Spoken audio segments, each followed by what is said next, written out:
시청자 여러분 안녕하십니까. KNN 정원 뉴스입니다.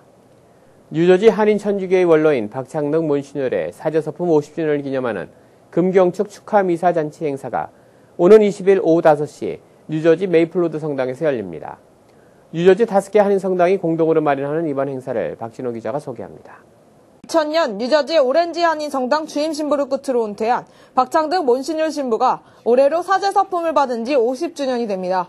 이를 기념하기 위해 5개 한인 성당이 공동으로 오는 20일 오후 5시부터 금경축 축하 미사를 진행합니다. 박창덕 몬시뇰은 송희영 행사준비위원과 함께 7일 MKTV와 KNN 방송본사를 방문해 이번 행사를 마련해준 한인 형제자매들에게 감사의 마음을 전했습니다. 주력한 것은 신자들이 열심히 살고 하나님께 가까이 나갈 수 있는 그런 길을 모색을 많이 했습니다. 성공적이었다고 할 수는 없지만은 그래도 시작을 한 것들이 성령운동이라든지 메리지 인카운터, 부부 주말운동, 또 청소년을 위한 안티옥 비정 이런 것들을 주로 했습니다. 그래서 박창덕 몬시뇰의 금경축 준비위원회는 이번 행사를 통해 한인 카톨릭계를 위해 헌신하고 꾸준히 활동해온 몬시뇰의 업적을 되돌아보고 앞으로의 비전을 나눌 수 있는 좋은 자리가 될 것으로 전망했습니다. 지금 뉴학 교구에서는 한인 사제 금경축으로는 지금 3월 20일 몬시뇰이 끝나면 앞으로 40년을 기다려야지 또 금경축 맞는 우리 한인 사제가 나옵니다. 참으로 기쁜 일입니다. 박창덕 몬시뇰은 기아에 허덕이는 북한 주민과 어린이들을 위해 지난 89년부터 미주 한인 신자들과 함께 30여 차례 북한을 방문해 남북 합동미사를 봉헌하고 북한에 타가소를 건립하는 등 헌신적인 노력을 기울여 왔습니다.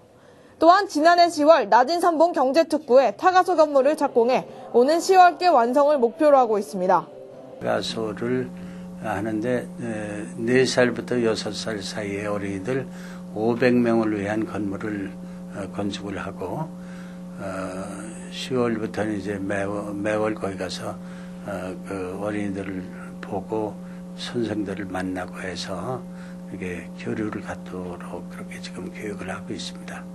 1935년 청주에서 출생한 박창덕 몬시뇰은 1970년대 초부터 뉴저지 지역에 한인 성당을 설립해 한국어 미사를 봉헌해왔으며 성령 쇄신운동과 미 부부주말 비정 등을 최초로 동포사목에 조입해 신심운동을 정착시켜왔습니다.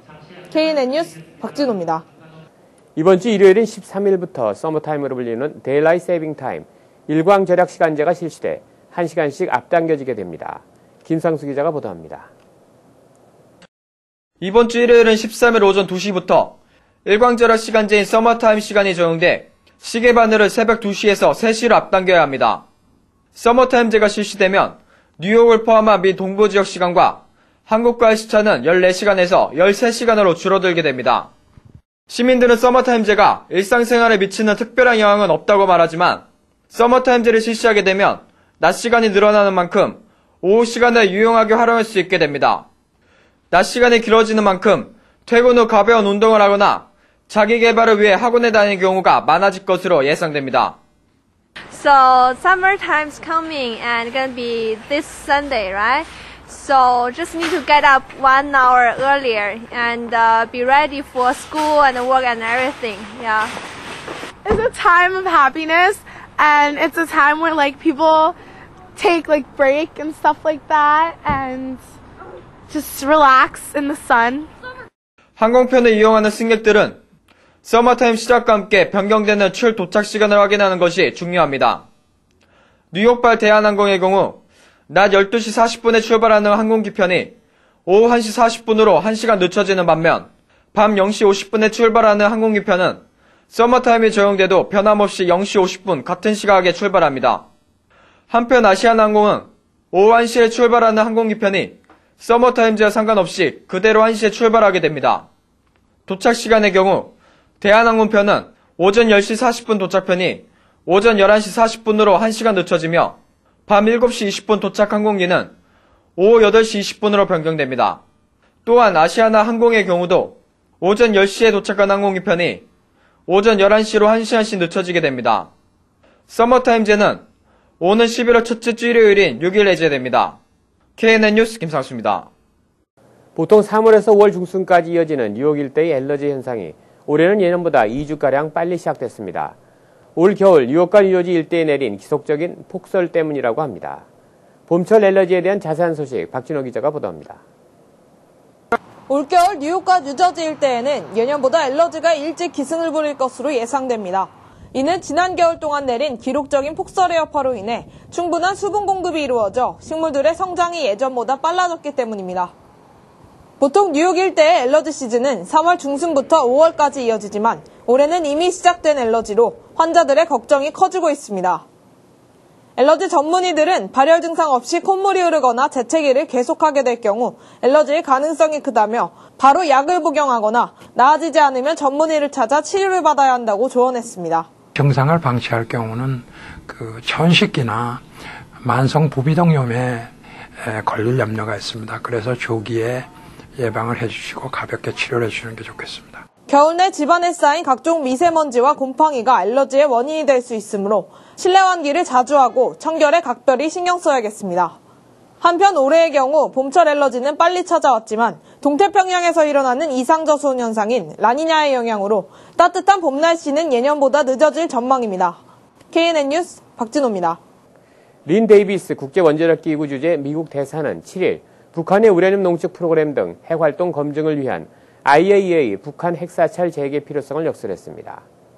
데이비스 대사는 이날 오스트리아 비너스에 열린 IAEA 이사회에서 성명을 통해 북한의 우라늄 농축 설비와 경수로 건설은 유엔 안보리 결의 1718, 1874호와 9.19 공동성명의 명백한 위반이라며 북한은 2009년 4월 IAEA와 미국 사찰단을 추방한 후 영변에서 농축 및 경수로 건설을 시작했다고 주장했다고 지적했습니다. 녹취록 전문 서비스사인 FNS가 8일 제공한 녹취록에 따르면 그는 이같이 말하며 북한은 유엔 결의와 9.19 공동성명에 입각해 모든 핵무기에 진행 중인 핵 프로그램을 폐기해야 마땅하다고 강조했습니다.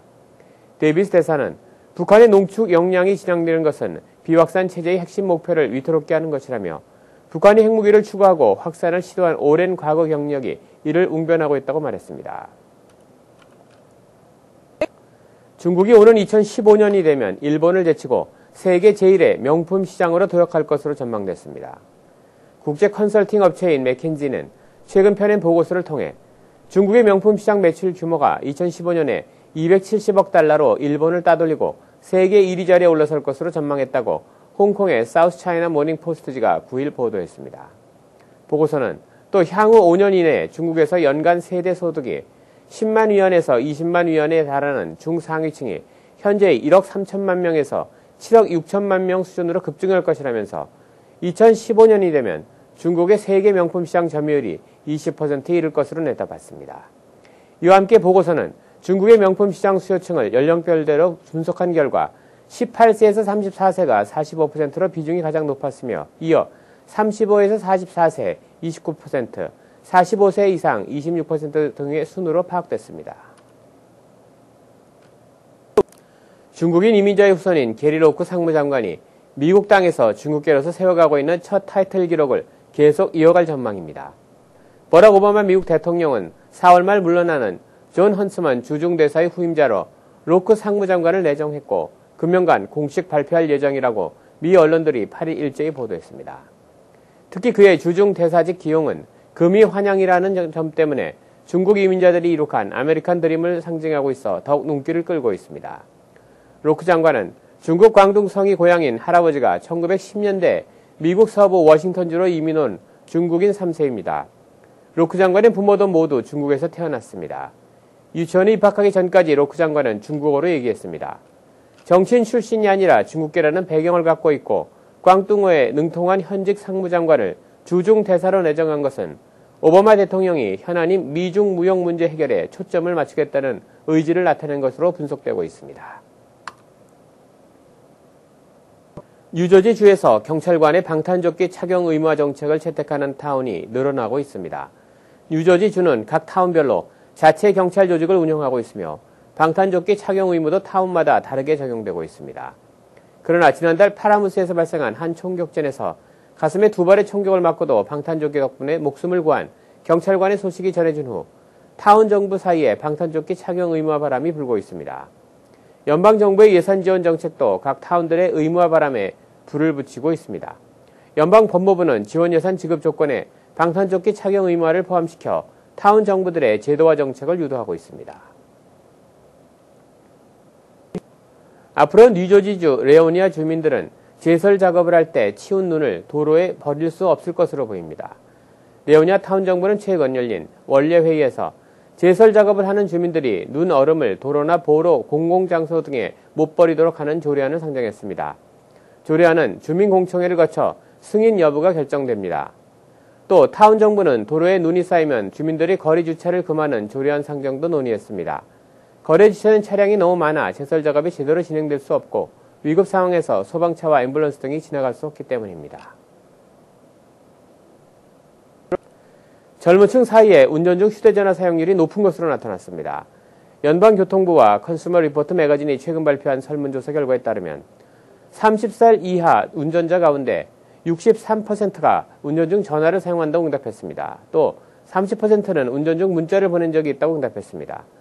30세 이상 연령대에는 운전 중 휴대전화 사용이 41%, 문자는 9%로 집계돼 젊은 층과 큰 차이를 보였습니다. 레이 라우드 교통부 장관은 이 같은 총계는 매우 위험한 수준이라며 지난 2009년에는 전국에서 5,500여 명이 운전 중 전화나 문자를 하다 일어난 사고로 숨졌다고 경고했습니다. 최근 기승을 부리고 있는 노인 개인정보 도용 사기를 막기 위해 메디케어와 메디케이드 카드에서 소셜 시큐리티 번호를 삭제하는 법안이 연방의회에 상정됐습니다. 스티브 이스라엘 연방 하원 의원이 지난 4일 발의한 노인 개인정보 도용 방지 법안은 메디케어와 메디케이드 카드에서 소셜 번호를 삭제하는 대신 대체 고유 번호를 사입하는 내용이 골자입니다. 이스라엘 의원은 메디케어와 메디케이드 카드는 노인들이 항상 소지해야 하기 때문에 분실의 소지가 높고 분실됐을 경우 소셜 번호가 명시돼 있어 개인정보 도용 사기 위험이 지적돼 왔다며 법안 추진 배경을 밝혔습니다. 연방거래위원회에 따르면 노인 5명 중 1명이 개인정보 도용 사기 위험에 처해 있고 이로 인한 손실액은 연간 5천억 원 달러에 달하고 있습니다. 항공사들이 각종 서비스 옵션으로 추가 수익을 챙기고 있습니다. 월스트리트 저널은 항공사들이 수화물과 좌석 선택 요금에 이어 좌석 등받이 옵션, 보안 검색이나 탑승 우선 서비스 등의 다양한 옵션 상품을 통해 수익을 올리고 있다고 7일 보도했습니다. 신문에 따르면 항공사들은 2008년부터 수화물이나 스낵, 쿠션 등의 아이템을 유료화해 지난해 220억 달러의 추가 수익을 올린 것으로 잠정 집계됐으며 이는 총 매출의 5% 정도를 차지하고 있습니다. 항공사의 상품과 서비스 판매를 돕고 있는 게스트 로직스사의 톰 도우라 마코스는 앞으로 여행객들은 쇼핑몰에서 핸드백을 구입하는 것처럼 다양한 옵션을 갖게 될 것이라고 말했습니다. 미국에서 경기 침체와 고실업 사태로 인해 새로 사업을 시작하는 사람이 증가하고 있는 것으로 나타났습니다. 미국의 창업 활동을 측정하는 카프만 재단이 7일 공개한 기업활동 지수에 따르면 작년에 매달 56만 5천여 개의 비즈니스가 새로 창업됐습니다. 이는 전체 미국 성인 10만 명당 매달 340명이 창업을 한 것으로 창업 비율은 2009년과 같지만 지난 15년 새 가장 높은 창업률을 보였던 지난 2007년보다는 상승한 것입니다. 하지만 직원들을 고용하는 기업의 분기별 비율은 지난 2007년에 비해 근소하게 떨어져 창업하는 사람의 상당수가 1인 기업임을 보여주고 있습니다. 연령대로 보면 35에서 44세 연령층이 가장 많이 창업을 한 것으로 나타났고 인종별로 보면 라티노 그룹이 가장 높은 창업 증가세를 보였습니다. 특히 이민자 그룹은 미국에서 태어난 사람들보다 2배 이상 창업을 하는 비율이 높았고 학력이 낮은 계층에서 창업자가 많았습니다. 계속해서 지역 뉴스 브리핑이 이어집니다. 먼저 중앙일보입니다. 뉴욕 시의회가 은행 등급제를 추진 중인 것으로 밝혀졌습니다. 월스트리트 저널은 은행의 지역사회 공헌 정도에 따라 등급을 부여하는 조례안이 의회에 상정돼 찬반 의견이 엇갈리고 있다고 8일 보도했습니다. 은행 등급제는 소기업 지원 규모나 저소득층을 위한 금융 서비스, 부실 모기지 채권자를 위한 재용자 혜택 등으로 은행을 평가한다는 내용을 골자로 하고 있습니다. 다음 소식입니다. 18살 미만 미성년자가 한 명이라도 탑승한 차량 내에서 흡연을 전면 금지하는 조례안이 8일 나스카운티 의회에 상정됐습니다. 조례안을 발의한 주디 보스워스 의원은 간접 흡연의 위험에 취약한 어린이를 보호하려는 목적이라고 설명했습니다. 위반자에게는 $1,000의 범칙금이 부과됩니다. 다음 소식입니다. 지난해 뉴저지주 소비자들은 자동차와 주택 수리에 관련된 불만이 가장 많았던 것으로 나타났습니다. 주 소비자보호국이 8일 발표한 2010년 소비자 불만신고 통계에 따르면 총 14,000여 건 가운데 자동차와 주택 수리 관련 불만이 각각 10%를 넘는 비율을 차지했습니다. 다음 소식입니다. 추방 위기에 놓인 김병만 씨와 가족들을 돕기 위한 한인 사회 온정이 이어지고 있습니다. 기금모금 캠페인을 전개하고 있는 뉴저지 서로돕기 센터에 따르면 8일까지 3,047달러가 모금됐습니다. 한양마트도 지난 4일 1,000달러를 전달하며 김 씨에게 힘을 보탰습니다. 사면을 요청하는 청원운동은 뉴저지 필그림교회, 뉴저지 초대교회, 뉴저지 연합감리교회 등을 중심으로 500여 명이 참여한 것으로 집계됐습니다. 다음은 한국일보로 가보겠습니다. 퀸즈 지역 한인 운전자들이 출퇴근 시 이용하는 대부분 고속도로의 교통 체증이 전 미국에서 최악 수준인 것으로 나타났습니다.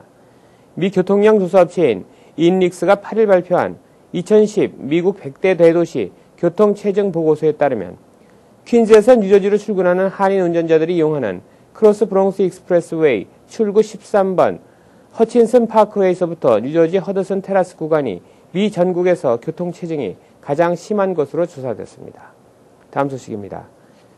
8일 오후 4시를 기해 마감된 올해 뉴저지 교육위원 선거 후보자 등록 접수에 버겐 카운티에서 예상보다 적은 총 7명의 한인 후보가 출사표를 던진 것으로 확인됐습니다. 3명을 선출하는 펠리세이스 파크는 예상대로 올해 2월 임명된 제프리 우 위원을 포함해 총 3명이 후보 등록을 마쳐 사실상 모든 후보의 당선이 확정된 것과 다름없습니다. 이외 레오니아의 박익성 현 의원과 클로스터의 한인 2세 출신 리디아 포스트맨 현 의원, 크레스킬의 존 박 현 의원 등 모두 후보 등록을 마쳤습니다. 올해 4번째 도전에 나선 리버이치 신규창 후보는 지난달 일찌감치 후보 등록을 마치고 표밭 따지기에 나선 상태입니다. 다음 소식입니다. 뉴욕주 교육국이 주내 공립학교의 연간 수업 일수 및 일일 수업시간 연장 방안을 추진 중에 있습니다. 주 교육국 산하 리전트 위원회는 연간 수업 일수는 현재보다 20일 늘어난 200일로 연장하고 일일 수업시간도 최소 8시간 이상으로 늘리겠다는 계획입니다. 현재 뉴욕주는 연간 최소 180일의 수업 일수와 더불어 일일 수업시간도 유치원에서 6학년은 최소 5시간, 7학년에서 12학년은 최소 5시간 30분 수업을 필수로 요구하고 있습니다. 다음 소식입니다. 회장 선출 문제를 둘러싸고 불거진 뉴욕 대한체육회의 내분이 법정 싸움으로 비화될 조짐입니다. 역대 회장단 협의회와 이병현 회장단 간 양보 없는 힘겨루기가 급기야 2명의 회장이 양립하는 사태로까지 이어지면서 향후 정당성 문제를 놓고 법정 공방도 불사하겠다는 입장을 보이고 있습니다. 역대 회장단이 주도하는 비상대책위원회는 8일 퀸스 대동연회장에서 정기총회를 열고 이석찬 뉴욕 한인유도협회 회장을 16대 회장으로 선출했습니다. 이 회장과 러닝메이트로 출마한 전창덕 전 뉴욕 한인축구협회 회장은 수석 부회장에 당선됐습니다. 이어서 오늘의 날씨를 전해드립니다. 현재 구름이 많이 낀 모습입니다. 현재 기온 34도, 섭씨 영상 1도, 체감온도 27도, 섭씨 영하 3도입니다. 오늘 하루 종일 구름이 끼다가 밤부터 비가 내리겠습니다. 이 비는 내일까지 이어질 전망입니다. 오늘 낮 최고 기온 44도, 섭씨 영상 7도, 밤 최저 기온 38도, 섭씨 영상 3도입니다. 오늘도 즐거운 하루 되시길 바랍니다. 날씨 정보였습니다. 이상으로 지역 뉴스 브리핑을 마치겠습니다. 계속해서 한인사회 행사 안내입니다. 한인사회 행사 안내입니다. 뉴저지 신복음 영산교회가 오는 11일부터 13일까지 전도 부흥 축복 성회를 엽니다. 21세기 비전 부흥사협의회 상임총재인 장봉익 목사님을 모시고 뉴저지 복음화를 위한 전도 부흥 성회를 진행할 예정입니다. 뉴저지 상록회에서 제10회 효행상 시상식 및 전통 문화 공연 행사를 개최합니다. 상은 효자, 효녀, 효부상, 장한 어머니, 장한 어버이상, 장수상, 사회봉사상, 한민족상을 수여하며 주변에 이에 합당한 분이 계시면 한인뿐만 아니라 인종에 관계없이 주저 마시고 많은 추천 바랍니다. 뉴욕 한인 탁구협회에서는 단체 회원 등록을 받습니다. 각 직장이나 사회봉사단체, 교회, 동호회 등에서 활동 중인 단체들은 탁구협회 등록을 해주시기 바랍니다. 등록된 단체는 협회에서 주관하는 각종 탁구대회에 참가할 수 있으며 필요에 따라 단체 교환 경기나 탁구협회의 각종 지원을 받으실 수 있습니다. 창단 5주년을 맞이하는 뉴욕 한인 청소년 대표 오케스트라인 로리엇 오케스트라가 2011 시즌의 첫 연주회로 김경수의 지휘하에 45명의 단원이 참가해 아름다운 영화 음악의 선율을 선사합니다. 다양한 연주로 꾸며지는 이번 연주회는 유익한 공연 문화 체험 시간이 될 것으로 기대됩니다. 또 이 연주를 위해 후원하신 기금은 연말연시 불우이웃 돕기에 사용될 예정입니다. 뉴욕 아름다운 재단은 5명의 신임 이사를 영입해 총 14명의 이사진을 이루고 앞으로 있을 5월 26일 연례 기금 모금 행사를 위해 박차를 가하고 있습니다. 이번에 새로 영입된 이사는 지속적인 재단의 후원자였으며 앞으로 재단의 활성화와 효율적인 배분 사업에 크게 기여할 것이 기대됩니다. 한인동포회관 KCC가 3월 21일 오전 11시 FGS KCC 의료복지센터에서 뉴저지 주정부에서 지원하는 식량 지원 프로그램인 뉴저지 푸드스탬프의 신청 자격과 신청 방법, 그리고 신청 시 필요한 서류에 대해 알아봅니다. FGS 한인동포회관 최재순 강사가 직접 강의합니다. 오늘의 추천 도서 베아트리스와 버즐입니다. 파이 이야기 이후 9년 만에 선보인 얀 마달의 장편 소설 베아트리스와 버즐. 난파된 배에서 간신히 살아남아 구명보트에 몸을 싣고 태평양 한가운데를 표류하는 소년 파이와 호랑이의 공존을 그린 전작 파이 이야기에 이어 이번에는 당나귀 베아트리스와 원숭이 버즐이 주인공으로 등장해 나치에 의해 자행된 유태인 학살, 즉 홀로코스트를 상징적으로 조망합니다. 인간의 본질에 대해 탐구해온 작가의 집념이 독창적인 상징을 지닌 우화 형식에 결합된 작품입니다. 플러싱 알라딘 서적에서 한국의 최신 신간도서를 만나세요. 최신의 한국 신간도서를 무료로 마음껏 볼 수 있는 플러싱 알라딘 서점은 여러분 곁에 있습니다. 한인사회 행사 안내는 여러분과 함께하는 코너입니다. 내가 속한 작은 모임부터 비영리단체, 봉사단체, 문화, 교육, 예술단체 등 다양한 모임의 소식을 기다리고 있습니다. 사진과 함께 방송하고자 하는 내용을 이메일 또는 팩스로 보내주시면 선별의 한인사회 행사 안내 코너를 통해 방송해드립니다.